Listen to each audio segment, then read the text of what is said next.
While retirement is generally seen as a time of relaxation and self-focus, God calls us to love, serve, and help others for a lifetime. He has been preparing us for this retirement season, literally our entire lives. In retirement, countless Christians enter a state of spiritual dormancy, not knowing how they are called to have an impact for God's kingdom. The Retirement Reformation seeks to encourage and empower the 50 million Christians approaching or in retirement to embrace the calling God has been preparing in them. When the world says it's time to stop, you can begin to have your greatest impact. Welcome to iRetire4Him, the mouthpiece of the Retirement Reformation, where our goal is to journey from retirement to reformation so you can say, I retire for Him. Reaching out to you, one of 50 million Christ followers in America who are approaching or already in retirement. We want to help you embrace the calling that God has been preparing for you all of your life. You've tuned into I Retire for Him, the mouthpiece of the Retirement Reformation. We're your hosts, Jim and Martha Brangenberg, along with Bruce Bruinsma, the founder of the Retirement Reformation. Check us out online, retirementreformation.org, retirementreformation.org. Yeah, so listeners, as we talk about the book, Charting Your Course, I just want to make sure that you know you can get it on the website, retirementreformation.org. And there are so many other resources there, and I just don't want you to miss them, because you may just be leaning in and saying, I've never thought about retirement from this perspective that we're going to talk about. And if you want to learn more, dig a little deeper, the resources are there to help you with that on the website, retirementreformation.org. When you start charting the course for these 30-plus years ahead of you, it can be a bit daunting. So Bruce Bruinsma joins us today to share some insights from his latest book, Charting Your Course, planning your next 30 decades. No, maybe. How about 3 decades? Wow. Bruce, welcome back to I Retire for Him. So glad to be here. We've got an important topics to talk about today, and hopefully it will just touch the hearts of our listeners and will prompt them to begin their own journey with the resources that we provide. Yeah. Bruce, before we get into the topic today, I really want you to talk about membership, because we really haven't done that much. But you've got opportunities for membership. What does that mean on Retirement Reformation's website? Well, as God has led us and we've gone down the path of the Retirement Reformation, realizing that it's not a book and it's not a program, but it is a movement, because there's 30 million of us that need to change the way that we think and then to be able to find the path that God has for them. And so what we really thought about was that we need to ask people to join us, that we join together as the body of Christ, bringing an important message together, changing not only our lives, but the people that we impact. So when we thought about that more, we said, perhaps we need to be more clear about what joining us means. Therefore, we are rolling out a membership program. It has 3 different levels. First one is free, and will provide resources for you that begins to help you identify the way that you can step into this issue for you. It doesn't tell you how to do it. It gives you the tools to be able to discover that for yourself.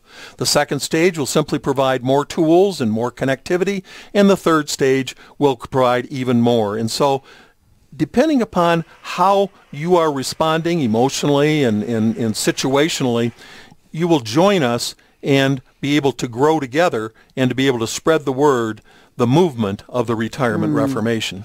All that information you can find on the Retirement Reformation website, retirementreformation.org, retirementreformation.org. Bruce, you spent the last 3 decades of your life doing financial planning as a financial advisor. How did you know you were called to do that?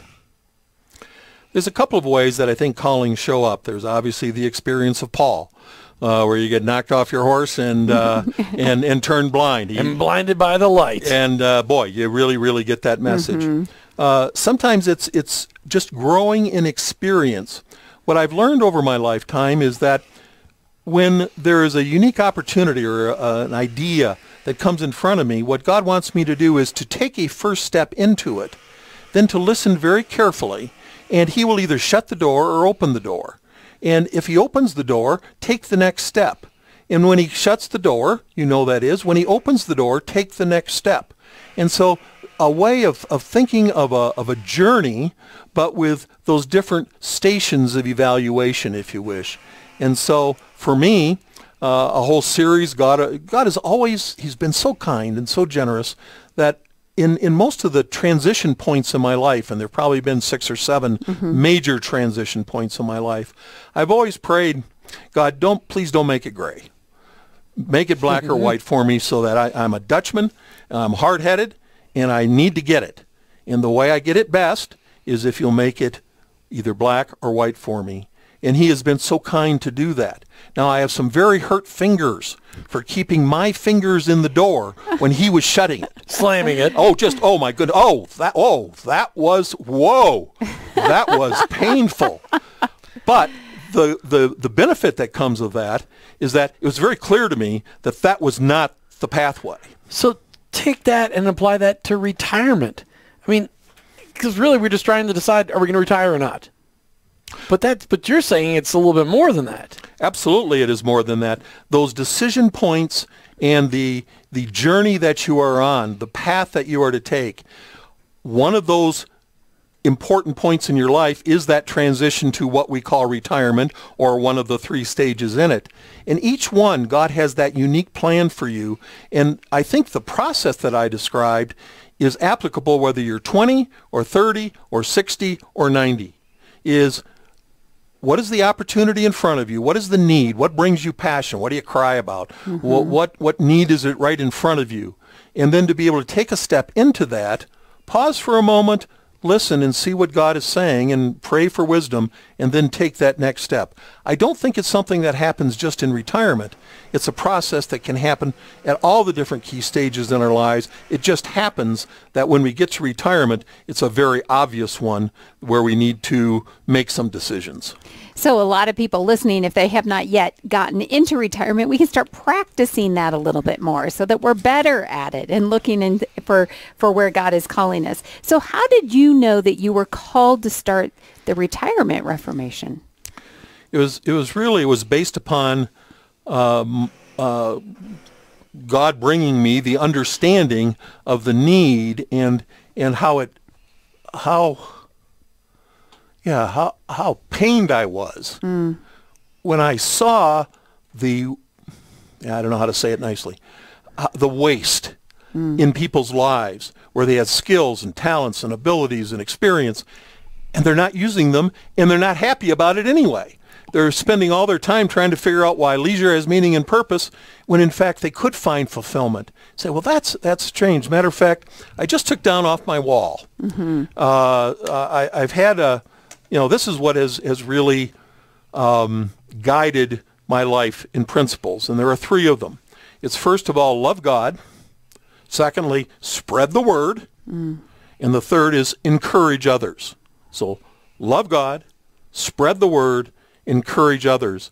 And as I think about it, though that has been part of my life for 30 years, now the Retirement Reformation is a reflection of those. Excellent. And really, we are presenting more of the good news, because what Jesus said is he came that we might have life and live it to the fullest. He didn't say, as long as you're working. He said, we can have life and live it to the fullest. He also didn't say, as long as you're only playing. That's right. It is either both of those, Jim. Right. Not only when you're working or when you're playing, but we are mostly fulfilled when we're following his will for our life. We'll be right back with lots more of I Retire for Him, the mouthpiece of the Retirement Reformation. You've spent decades making financial plans for your retirement years. But have you done any life planning? God has a plan for your life, and it includes living out your faith in your retirement years with meaning, purpose, and intentionality. Go out to retirementreformation.org and click on our Resources tab. Download a copy of the book, Charting Your Course, and get started with life planning today. Simply download a copy of Charting Your Course at retirementreformation.org. Make the journey from retirement to reformation so you can say, I retire for Him. Now let's get back to the show. Hey, welcome back to I Retire for Him, the mouthpiece of the Retirement Reformation. We are your hosts, Jim and Martha Brangenberg, and we're joined by Bruce Bruinsma. He's the founder of the Retirement Reformation. Bruce, you've got a guest for us today. I do, Martha and Jim. And I'd like to introduce you to a friend of mine. His name is Bob Andringa. And we've known each other for a long time, and so his journey is one that I've always appreciated, and so glad that you're with us today, Bob. And so let's just start by you just telling us just a little bit about yourself, and then we'll delve into how God continues to use you today.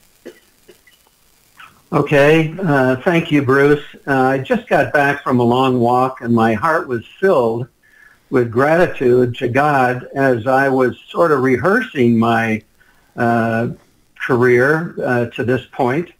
And I realized that for the first 19 years of life, I planned everything. I had goals. It was all about me, and things were working out pretty well. Then a businessman invited me to have a Coke with him. I agreed. He said he was from California. I didn't know anyone from California. And long story short, 2 hours later, I was on my knees with Bill Bright, inviting Jesus to be on the throne of my life. That changed everything. I was a marketing major heading to make a lot of money in business, and he just took away that desire.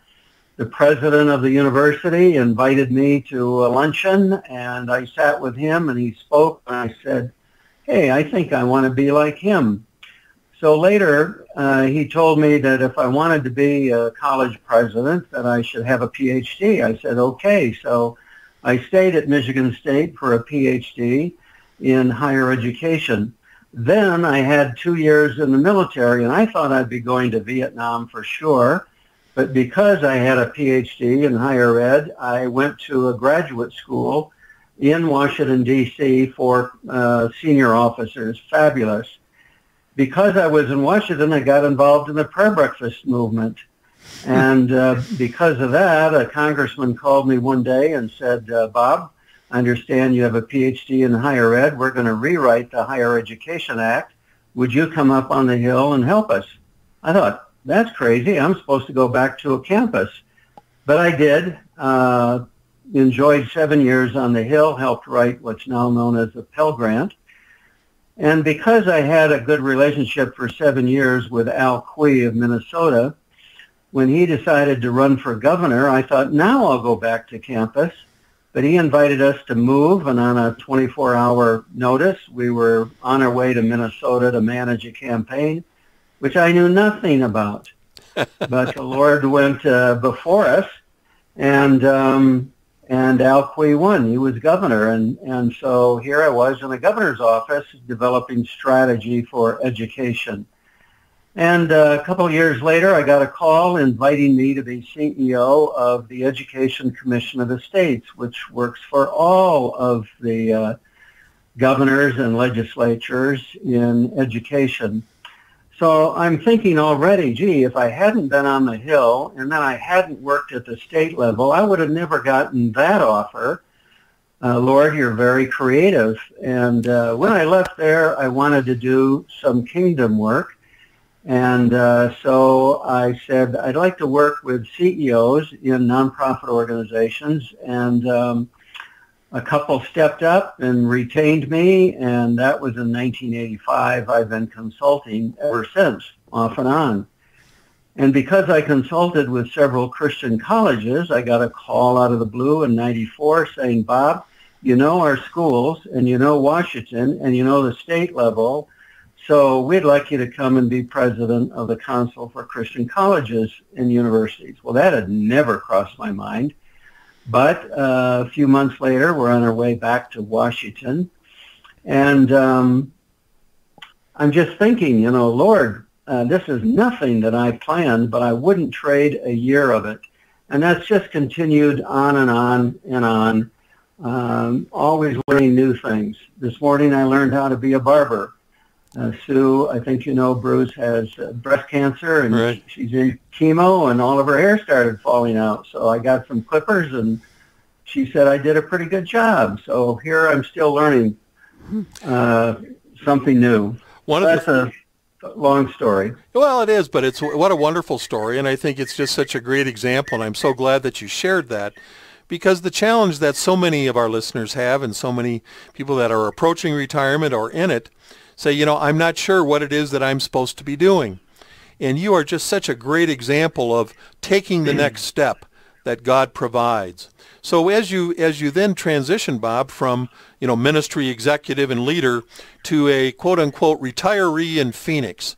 So just talk a little bit about that transition for you and how it was either part of a smooth transition or what kind of questions you had about yourself or about the circumstance.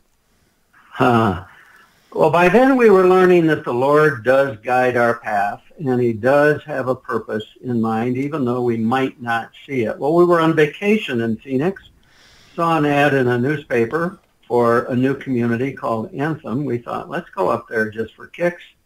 A year later, came back, and we went up there, and Sue wanted to see a model home she loved. The model was closed. A realtor was available, showed us that model. It was all furnished, available. We bought it. So that was our serious research on where we should live. We knew we wanted mountains, dry air, blue skies, and low humidity. So we knew Arizona might be on the list. So that was easy.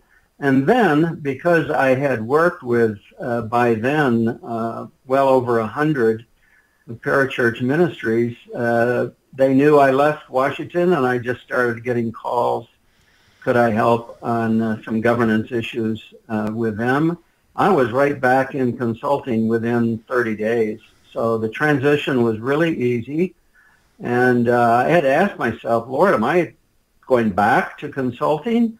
And I just sort of had peace with the thought that, hey, I prepared you for 10 years to do this. Don't give me any trouble, get on with it. So it was easy. That transition was easy.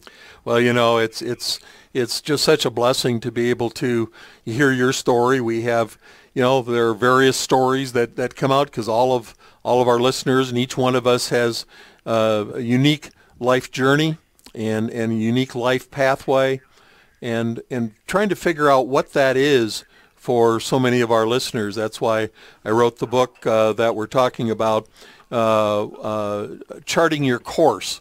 And God has clearly charted your course, and that's been really appreciated. So as you think back and all of those changes and transitions, the ones that were easy, the ones that were surprising, and there were probably some that were a little more difficult, what's really a lesson that you've learned of life that you can share with our listeners that will help them, encourage them, or give them some insight into how you carry out God's plan for your life? Mm-hmm.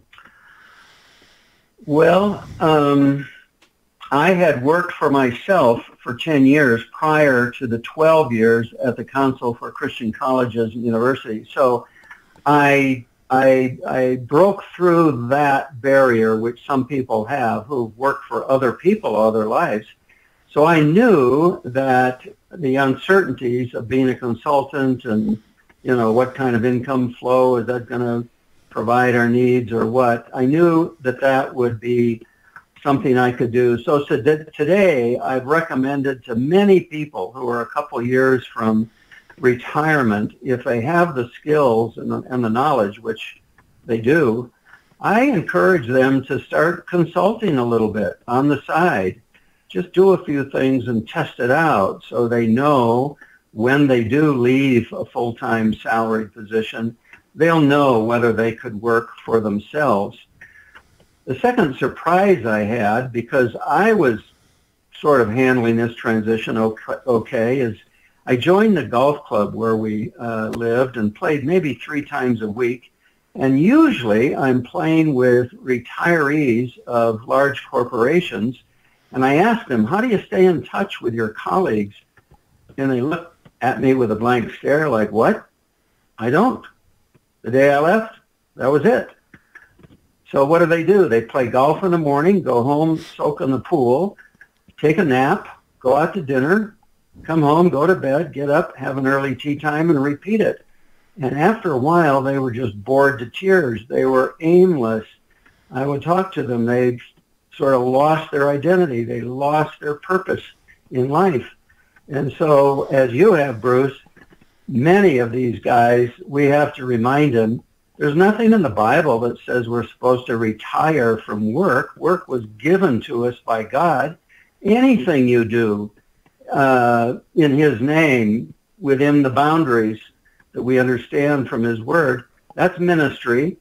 So whether you go back to a company or join a board of a nonprofit or take on a nonprofit CEO role, whatever it is, if it's unto the Lord, it's a good thing. And Bruce, like you, I'm so attracted to what you are doing and what your book is saying, because as I look across 2,000 people in our congregation, I see hundreds of talented, retired men and women who don't know how to connect their wisdom, their knowledge, their network. They have time. Many times they have resources. They just don't know how to get connected. And so one of my several interests is how do we get people out of the pews and into meaningful work until much later in life. I think I've shared with you, Ted Engstrom taught me at 60 to peak at 80. So that was our motto together. He called me on his 90th birthday. He says, Bob, I just turned 90. I think we ought to make it peak at 90. Whatever it is, it's not 65. Well, it's that is learning, serving, honoring the Lord till he brings us home. Bob, I'm going to take a recording of this. I'm going to transcribe it, and it'll be a chapter in my next book. You've just said it so very well, and I just appreciate you, the journey that God has had you on, and the future that we have. And so thank you so much for your insights, for your wisdom. I know it will speak to our listeners, and I just look forward to our next interaction. Thank you so much for being on this cast with us. Thank you, Bruce. I'm with you, friend. God bless. And as we all look to peaking at 80, you've been listening to iRetire4Him, the mouthpiece of the Retirement Reformation, and we'll be right back. It's time we stop looking at our retirement years as 30 years of vacation, leisure, and self-gratification. Let's take control of our retirement life plan and build meaning, purpose, and intentionality into it. Go to retirementreformation.org and click on the word manifesto. We invite you to make a retirement declaration to yourself and to God. Sign the manifesto and start changing the way you think about retirement. Retirementreformation.org. Click on Manifesto. Journey from retirement to reformation, so you can say, I retire for Him. Now, let's get back to the show. Hey, welcome back to iRetire4Him, the mouthpiece for the Retirement Reformation right here in the United States of America and spanning the globe, as we are out here to encourage you, the retiree, the pre-retiree, to recognize that there's a call in your life and that God is not done with you. Jesus came that you might have life and live it to the fullest, all of life, all the way through to the end of life. And we're talking today about what's your calling.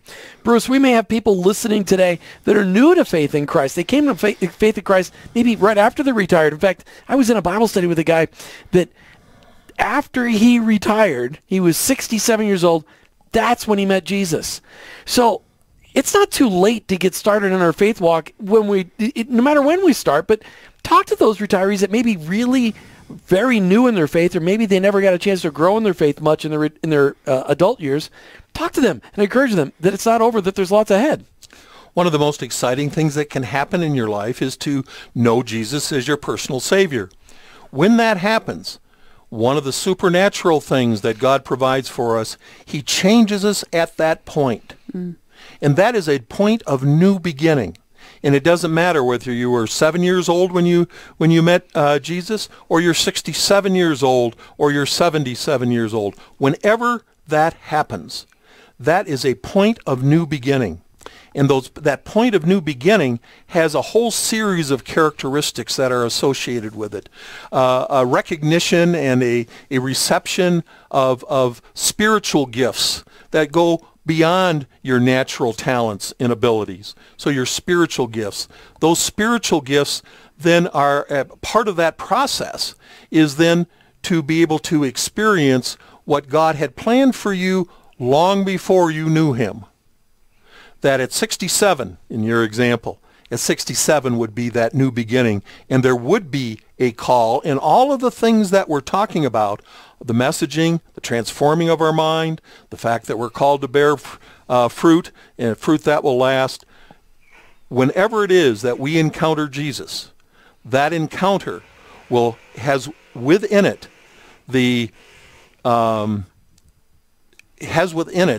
call to service and the call to, and what we'll find out is that it's not a call to work. Yes, there will be work involved, but it's a call to joy and freedom.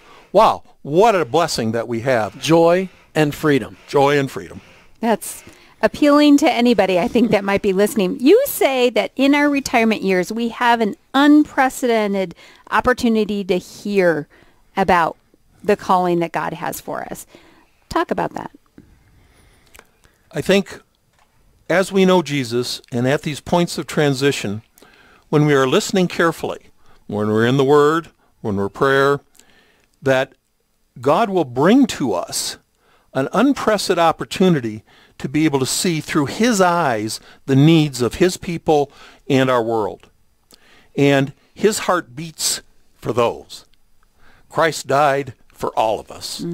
God's love, He wants it to be experienced by everyone. And so it's an unprecedented. And unprecedented means either unusual, not expected, not done before, newly discovered ways that your heart will beat and your experience will connect, and the action that will come will be available to you.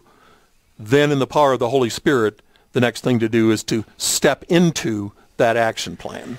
You know, Bruce, we have a lot of listeners today that are saying, how do you, Bruce, you say that I have a calling. How do I know what the calling is on my life? How do you mentioned joy and freedom, and that our calling, in your book you mentioned that our calling has a way of finding us, and that God uses joy to do that.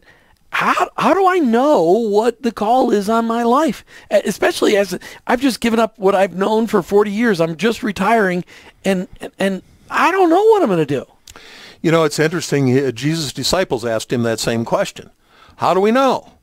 And he said, well, if you don't have another idea, let me give you a couple of guidelines. Who's hurting? Who's in jail? Who is sick? Who needs help? And so if you don't have any idea and you're wondering where to start, and you haven't read the Charting Your Course book yet, which will really open those doors for you, but just in the next 24 hours, I would challenge each one of our listeners, just as you're going about the stuff of life, just open yourself to where is there a need and step into it. You know, the proverbial Boy Scout who, helping the little old lady across the street. That's a good start.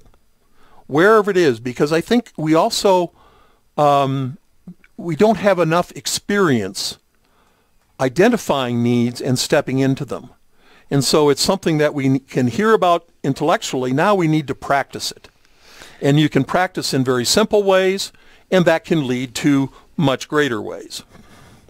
You know, I was thinking about people that maybe they have been in a career, and I think we talked about this on another episode, where they've been in a career and they stayed there not because they felt called there, but because there was an ending point, whether it's military, whether it's in police service or whatever it might be, where they finish it out because that's what they're in it this far. They may as well finish it out.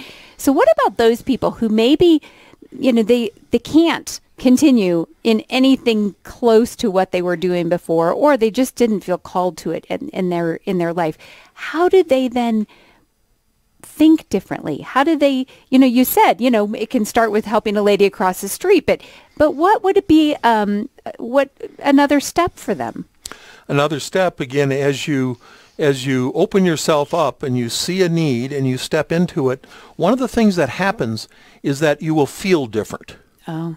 And frankly, it's that feeling. You'll know, that was good. Yeah.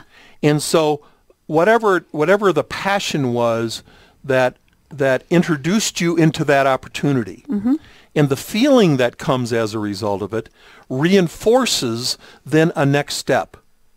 And so those next steps that you can take, and those next steps that God will provide for you to take, but to be willing to be able to take those steps. When Jesus said to his disciples, "Follow me," they had no clue as to where in the world that was going to end. Yeah. No clue what their journey was going to be. But in faith, they followed him.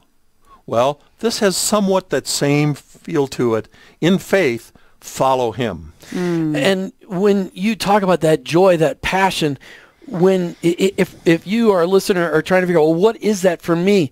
Just think back at the times where you went and you were at something all day long and you got to the end of the day and you're like, where did the day go? That's that joy and the passion we're talking about. Good work never has a need to retire. Bruce Bruinsma, but you have said it so well. I really appreciate you being on the show with us today. It's been good to be here. And for our listeners, please join us. That's right. Check us out online, retirementreformation.org. You've been listening to iRetire4Him, the mouthpiece of the Retirement Reformation, with your hosts, Jim and Martha Brangenberg, and Retirement Reformation's Bruce Bruinsma. We're Christ followers pursuing purpose in our retirement. So ultimately, I retire for him. Thanks for listening to I Retire for Him with your hosts Jim and Martha Brangenberg and Retirement Reformation founder Bruce Bruinsma. I Retire for Him is the mouthpiece of the Retirement Reformation. Most Christians tend to follow the world's pattern of rest and self-pampering during retirement. However, in your retirement, you can be focused on God's unique call to love, serve, and help others. This can be your best season of life if you take advantage of a life's worth of knowledge and experience and combine it with a greater freedom of time and money and invest it all in the generations both preceding and following you. The Retirement Reformation is encouraging Christians to find and follow God's call in all seasons and aspects of life, especially in retirement. Take time to sign the manifesto at retirementreformation.org and explore the wealth of resources available on our site. Join this movement of God and journey from retirement to reformation so you can say, I retire for Him. Go to retirementreformation.org.